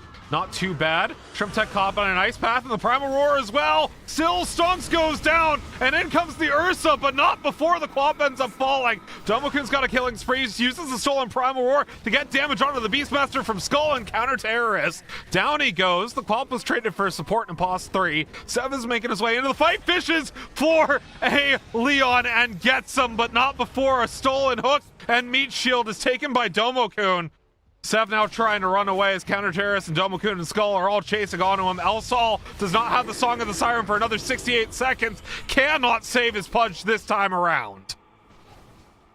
No, there's no point. I mean, yeah, if you don't have Song of the Siren, I don't even think you should be there. El Sol could have definitely pushed in bottom. But I mean, really big team fight from the Radiant, right? They find an angle and they keep going. And this stolen Primal Roar has been such a pain for this Beastmaster. They finally get rid of it because the Rubik stole something else. But I think the Rubik is trying to get Dismember, couldn't quite snag it because the Punch did a good job using the Flesh Heap. And the Meat Shield, I keep forgetting that it name changed. Flesh Heap is the name of the innate ability now, Yes. if I'm not mistaken. So, yeah. so I will say, if you look at Pudge, he's not going Glimmer Cape this game.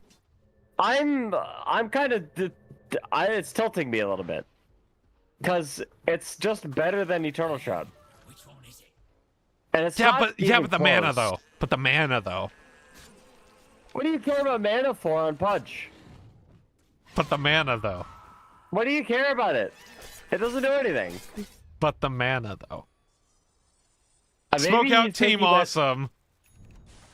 If If they can find the pick under the Beast Master, this could be pretty good. We're no longer talking about this Eternal Shroud. I know exactly what kind of rant you're gonna go on, and I don't want to hear it right now. A Smacktrix is about to die to a smoke, gets popped onto Leon, and they don't decide to go on it. Still, they have Blink, Meat Shield from Domokun. Quap? Oh no, you can't do this one! And the Meat Hook from Sev ends up getting the kill. Domokun steals away Meat Shield once again, as Sev ends up getting the Dismember off. Dead shot onto Domokun, feared away. Leon also being a sacrifice right now, but both supports go down as well as the Quap. It looked like a really good smoke play, and then the Quap ends up moving away from it, and they end up losing 3, not able to take down Smacktrix, and they're going to lose Roche as well. I mean, Quap just did a blind. I don't know if the Quap saw somebody, but blinked into 4 heroes, used the Sonic Wave, and then just, literally silenced from 100 to 0. Like, couldn't get out or anything. Immediately, you can see in the quick buy, the BKB comes out, because, you need something to break up that combo. Okay, Skull is going BKB. This is required because there is a silence on the enemy team. 2 silences, actually, with the Muerta and the Orchid. However, if the next item after this BKB is not Aghanim Scepter, he's mega trolling. I will say, it's good Aegis taken, and Sev will end up falling as well, but the Song of the Siren from Elsol saves him as well as the Meat Shield. I might want to continue on this fight with the supports coming back in. FJ gets a root on the Shrimp Tech, and instead Ook Boys decide to move away. They lost their Aegis. Nice pick ends up bot side for Team Awesome, but they're not able to complete the kill thanks to a clutch Song. And meanwhile up top, it's Beastmaster pushing this wave. It's got hasn't really had that much item progression past the Helm of the Overlord. I mean, he does have the drums finished up now. Soul's in the wings underneath the tower. They're just gonna go ahead and take this Wisdom uncontested. Skull gets another kill? Hey, where was Skull? Way at that second, like the deep side lane. I see. Yeah. He was still playing with the rest of the team. He was just way up ahead of them. Just the positioning not there from Team Awesome, and they're going to be able to get both shrines. So, Team Awesome actually pretty happy with that exchange of events. I think the really big thing is about this that play was the Beastmaster TP all the way back. Blind hook on the Domokun mid. Uh-oh, says the Rubik. Telekinesis back still.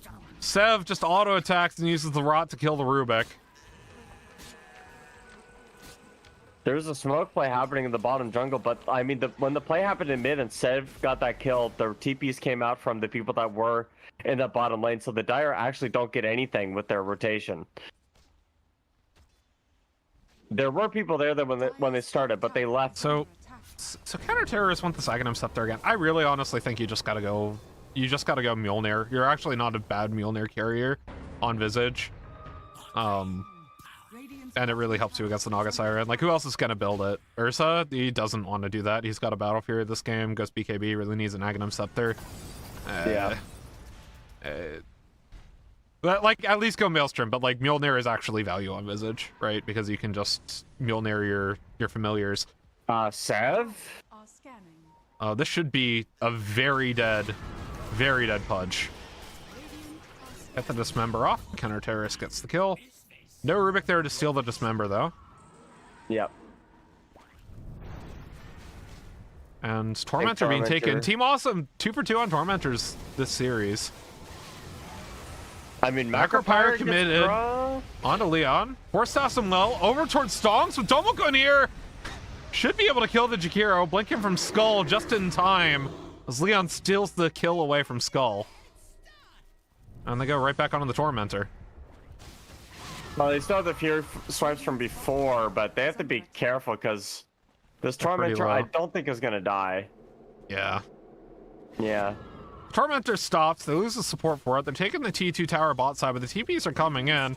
Glyph being used. FJ trying to TP out right now. Gets telekinesis by the Rubik. Down goes Muerta. Uses the Pierce the Veil to stay alive a little bit longer, but Skull ends up killing him with the Earth Shock. Valiant effort. Shall we play America's favorite game? Sure. Guess the Gaben. What is your Dota Plus win prob? No gold lead, but again, you know, just like before, the Visage is not very favored. I want to go 55 for the Dire. 63 for the Dire, actually. Really? No, 65. 65. Really doesn't like Visage. You forgot about your own rule. I mean, I knew they didn't like it, but like I figured it was a lot closer because I guess maybe it's the fact that the Naga Siren is favored as well. I know Gaben likes these really late game illusion based heroes too. It's going hard to Tarask. Next item has the Orchid Malevolence, so tanking up on the illusions. Yeah. As you do. Yeah. Is this Visage going Maelstrom? No, he's going Assault Kuros. Again, it's like generally a good item on Visage, but you still need ways to clear the illusions. Battle Fury's Ursa is not really going to cut it. He's 300 gold away from his BKB. And he needs Civil Bag Scepter as well. Of constructive criticism to give counter terrorist, it's that you kind of have to think a little bit more critically about your item build. He's got the same build basically back-to-back games, and games where there's a little bit more nuance to the items that you kind of need for the problems that are being processed towards you. Scan from Radiant into the triangle. Actually spies out a smoke on Ook Boys, so they know it's there, but they are going to go ahead. Play around the Tormentor. They're on vision. So both these teams know where the other team are. They're still going to burst down the Tormentor, though. Shard goes on to Domokun, getting the upgraded telekinesis, and out of the way comes Team Awesome. They still are actually pretty healthy from that, as Smacktrax is spotted on the smoke. Domokun and Leon up on the high grounds. They might just be the sacrifice for this as the Song of the Siren comes out. Silence onto Domokun. So it's the Beastmaster ulti, but Skull comes back in, and the Sonic Wave is massive. They've lost both supports, though, and the Dismember ends up killing the Ursa. Oh, no, you don't go back in on that one, Team Awesome. It was such a neat play from Team Awesome, though. I mean, they had a really cool wraparound play. The only problem was their supports were completely caught offside. And, I mean, the Dire just walk up onto the high ground. They kill the two supports, and then they turn around, and they've got, I mean, the advantage that the Radiant had is gone. And it turns into a fight where they're walking up a high ground. It's never going to work. And the calling coming up from the Muerta stops the Dismember on Shrimp Tech. Counter-terrorist here. Sev ends up getting the shield. The Ice Path doesn't quite enter on a counter-terrorist, and he's able to use his Aghanim Scepter to get away.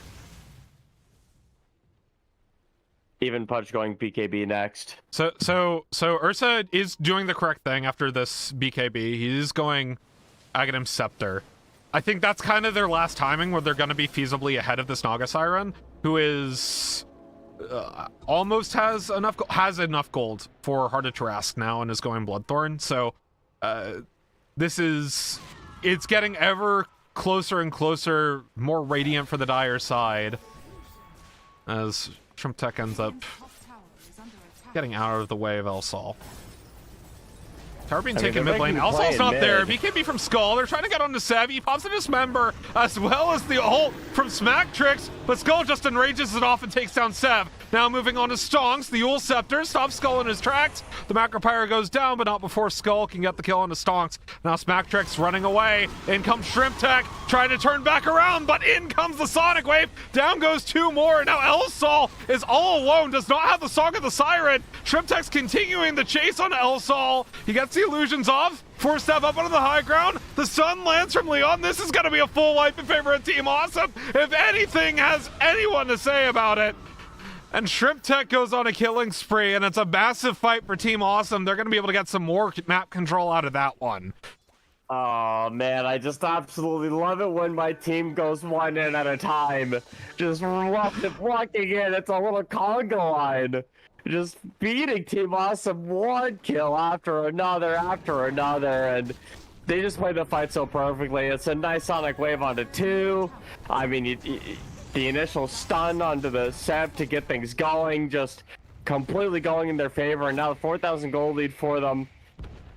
This entire lineup not really respecting their opponents at all, and you kind of need to wonder, you know, is there a point where the Radiant can actually start taking fights on their own terms? Maybe they just, you know, need to play a little bit more patient in these team fights. It does kind of feel like they have that, you know, gusto among them. It's also accelerated Skull's Aghanim Scepter. He's only 1,200 gold away from it now.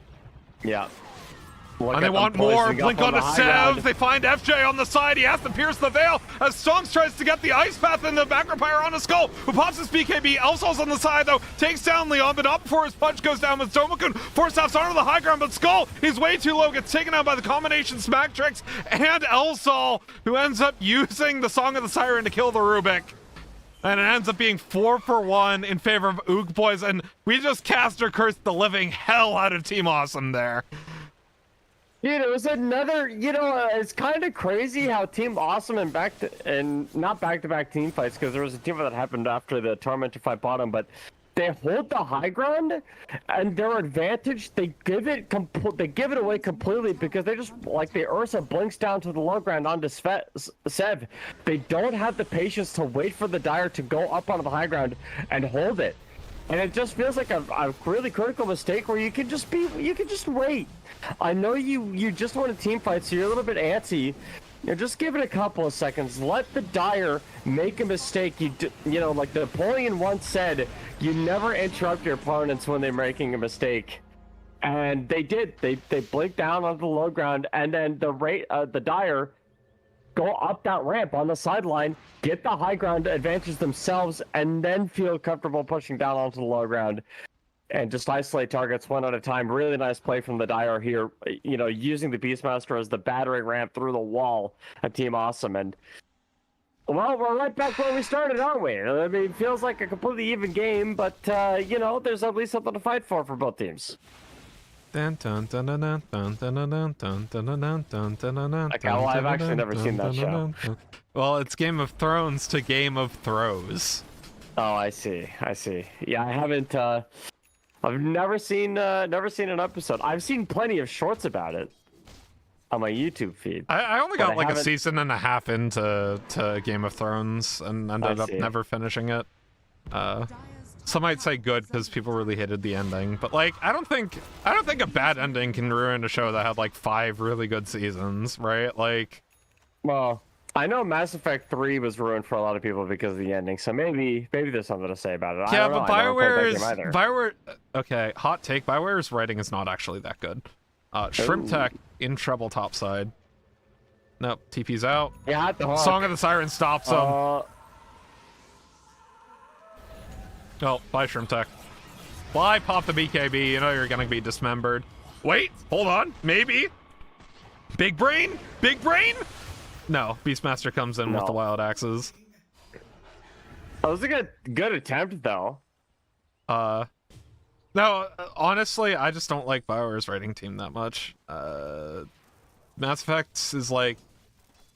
Mass Effect is beloved because of the time it came out, in which it came out, but I think if the Mass Effect 1 or 2 were released today, even with updated gameplay, but with the same writing, I don't think it would be nearly as beloved.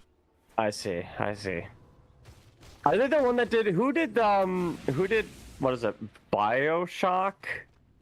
BioShock was not BioWare. BioShock... I can't remember the name. I know that's another game that people really like for the writing. BioShock was 2K Boston and later 2K Australia. I see. Okay. Yeah. I'm a Dota player. I don't play these narrative-driven games, so you can imagine. I create my own narrative, the narrative I'm creating for the Dire right now is they just seem to keep winning team fights over and over again. Did you know that every single game of Dota is canon in the Dota universe? I did know that. So that's like when you threw Mega Creeps, that last time that you threw Mega Creeps, that was canon. That happened in the Dota lore. The Dota, okay. Coming from someone who used to, hold on, hook on a Domo-kun, Skull! That might have been a bait, but the Primal Roar comes back on the Skull. He tries to enrage it off with the Aghanim Scepter, and now he's running away as the buyback comes in from the Rubik. Skull continuing to run away, gets on Elsol, gets the illusions out, the Sonic Wave ends up clearing them. Elsol's pretty low.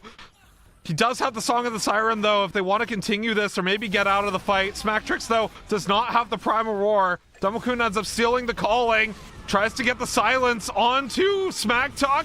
He does get him. As the Jakiro goes down, Smacktrix ends up BKB TPing out of the way. Yeah, they had to worry about their base in that bottom lane because the Visage was just doing some counter-terrorism to the Dire base. Under attack.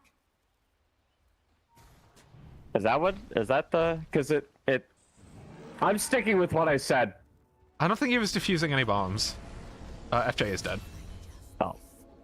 I don't no, know. it's like instead of like bomb defusing, it's like he was a terrorist to the bottom lane. He was a counter terrorist. You know what I mean? No. No. Have you never played Counter-Strike? Yes, I have. Yes. The CTs defuse the bomb. Yeah. Or save the hostages. It wasn't a CS:GO reference though that I made. It was an English phrase. No, I don't think it works. I don't think it works, honestly. You don't think so? No. Really? No. Like counter push is like if you were like pushing bottom, right? The side. I tried it. You know what? You miss every shot you don't take. Said LeBron James, Wayne Gretzky. Radiant's bottom tower is under attack. You would be a Wayne Gretzky fan. Tower is under attack. Why wouldn't I be? I'm a hockey fan. Why wouldn't I be a Wayne Gretzky fan? I mean, he's an absolute beauty. Wayne Gretzky is one of the greatest hockey players of all time. Yes. Radiant's bottom tower. However, I might say I am a Pens fan, so I have to defend my boy Lemieux. Oh, dude, I think Lemieux's top 3 players of all time easily. Okay. Radiant's bottom Okay. Yeah, there's no like probably 2. It's probably like Gretzky. It's Lemieux, Gretzky, and Sid probably are top 3. Probably. Yeah, I don't know, dude. Anyways, moves being made across both sides. Shrimp Tech ends up blinking into the fight. He's not able to get the Sonic Wave, though! And he gets taken down before he's able to get his ult off, back into the fight. The Skull BKBs and rages to get out. The Sonic Wave lands onto 3 members of Ook Boys, but the Song of the Siren stops the fight in its tracks. And Ook Boys are happy just getting the buyback and getting out of dodge. But it's not just the buyback they got the top racks too with the Visage. Dire's middle tower has fallen. That's So what the Counter Assault Terrorist Craft is just was playing for. Rat Dota. I admire that, honestly. I have a He's playing to saying win, dude. I have a saying in my casts. When in doubt, rat it out, and Counter Terrorist is definitely ratting it out, and he gets away from the hook too. I mean, goodbye Ogre Magi. Goodbye, Ogre, but maybe Smacktrix as well. Counter Terrorist has the damage. The Ancient Black Dragon getting some damage on a Domo-kun as well, as the Sonic Wave was already used on the 3 people. Dual Breath lands on the Counter Terrorist. He's now trying to cut away from the Knocker Siren, and Smacktrix goes down very low, ends up being taken out by Shrimp Tech. Last auto attack, Counter Terrorist stays alive. They lose to Jakiro as well, and now Sev's pretty low. Elsol doesn't have the Song of the Siren up. He's caught by a stolen Ice Path and gets taken down by Shrimp Tech, and Skull goes back in. They've taken down absolutely everybody, and it's a missed fight opportunity for Ook Boys. His team awesome. Get the wipe and get the first significant gold lead of the game. I mean, they did buy back. They did use some buybacks, my friend. They bought back on how many? 3 people? The Quap, and both supports are all on dieback. They're going to run up this middle lane, but I mean, Ook, they obviously are going to use buybacks of their own. Oh my God, that's a lot of buybacks. All buybacks are That's saying no, except for Counter Terrorist, Skull, and FJ. Oh no. This is tense, man. Every buyback but 2 is now on cooldown. They're continuing to push though. Counter Terrorist is just pushing with the birds. They take down the T3 tower. Sev doesn't land a hook. The Gleipnir lands under the Visage. He has buyback. Remember that. His Skull team is in, as well as Shrimp. He blinks in. Gets the Sonic Wave on a 3. Says able to get the BKB in the nick of time. The Spectrex drives down onto the back line. The Visage, though, he's on his way on FJ as well as Spectrex. He goes down. No buyback available on the Beastmaster. And they've got the Jakiro as well. It's 4 dead for Ook Boys. No buybacks available. And that should be GG as Team Awesome are ravaging the base of Ook Boys. They're going to make one last fight out of it with Naga Siren respawning in 1 second, and the Megas are already here, and they're pushing onto the Team 4s. They have the Song of the Siren available to them. They're going to try to get the supports. In comes Shrimp Tech. He's silenced up, and Skull dives on FJ. The Song of the Siren stops the fight in the middle of it all. But there is no buyback available from the rest of his team. 43 seconds on the Jakiro. That's the nearest one. GG called, and Team Awesome take game number 2. Oh, I mean, dude, I feel like the die are kind of through. I'm not gonna lie. It did kind of seem like a throw. They bought back and then forced to fight. They could have just let the Radiant take the buildings. You know, I had to say, I do really admire the way the Ook Boys played this second game. I do think they forced a lot of fights and you know, this Visage play really put them on their toes. I mean, the Visage was just like deep pushing top and bottom and just taking racks, and Ook Boys easily could have just taken Megas themselves. They had just made the decision to continue pushing as normal. Megas on Megas, I think, heavily favor Ook Boys, but instead they decided, well, they don't want to do that. They get team wiped in the middle of everything, taking a fight when they weren't set up properly. And Team Awesome, I mean, you have to give credit where credit is due. They hang into the game. They were really behind, actually. Now, maybe not as behind as I thought, but they pull it up and they get the game win. So good job from them, and it was honestly a really tight series. With that, we're going to take a quick break. When we return, we have an interview with the position 3 of Team Awesome. Counter Terrorist will be joining us. We'll be right back after this.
Welcome back, everybody. With us, we have the victorious position 3 for game number 2 of Team Awesome Counter Terrorists. How are you feeling after what was a hard-fought game 2 from you guys? I feel amazing. Yeah, feeling really good. That was a really fun match, and I'm proud of my team. Okay, dude, I just have to break the ice real quick. How do you feel being a rat bastard, taking that bottom racks and the top racks and just like ruining the game for the other team? To be honest, for me, it's nothing new. I basically play all my Visage games the same way, and it's gotten me a 66% win rate, 400 games or so. Jesus. So, yeah, feels good, man. Feels good. I'm glad it worked out for our team. So obviously game number 1 was a little bit of a disappointment for you guys. How do you guys reset mentally going from a loss like that and a second game of a series like this? Yeah, game number 1 was a really tough loss for us. We really liked the Ursa into Tide. And I guess following that loss, you know, one of our boys said, I'm taking a beer, got to reset the mood. And from there, it was just like, hell yeah, let's do it. But to be honest, the moods were pretty low in the early stage of game 2. That Naga Siren Jakiro lane just felt so bad. And I think bottom was losing as well, but we got some very good rotations from the +4, from our mid laner, and that was able to clean up bottom lane. And from there, like when I saw my team was picking the pace up, like it just felt better. Like even if I had nothing, I was just like, okay, my team's got it, and then I'll have enough room to come back. Is there, at the last team fight, right? You guys are all buying back. You're making the decision. You have to hold here. You're going to lose the game. Who's the one that's making that call to go in on those team fights? So to be honest, I don't know what's happening. I'm looking top, and I just tell them, you guys, let me know if I gotta come back, but I'm taking these racks here. And so I'm not sure. I know our mid got caught out. He's like, oh no, I'm dead. I got buyback. And after that, I guess I took both set of racks, and I don't really remember after that. It just became a blur of violence. Yeah, exactly. All right, final question for you. Can you give us your MVP for game number 1 and game number 2 of this series? It can be anyone on your team, including yourself. Okay, so game number 1. So on my team, game number 1, shout out to Leon, our boy Sweeze. I think game number 1 was hard, and shout out to Skull Ursa. And on their team, I gotta say shout out to the Tiny. That Tiny was dirty. We wanted to ban him. And so game number 2, shout out to everyone except for me that brought it back in that bottom lane, because my lane was so rough. And if they didn't bring it back with those nice rotations, like Domo-kun and Shrimtech, like they made super nice rotations bottom, and that just really opened up the game for us after. All right. Thank you very much for joining us. And with that, that's all for tonight's broadcast. My name's been Finnick. That's been Plate, and we will see you around next time.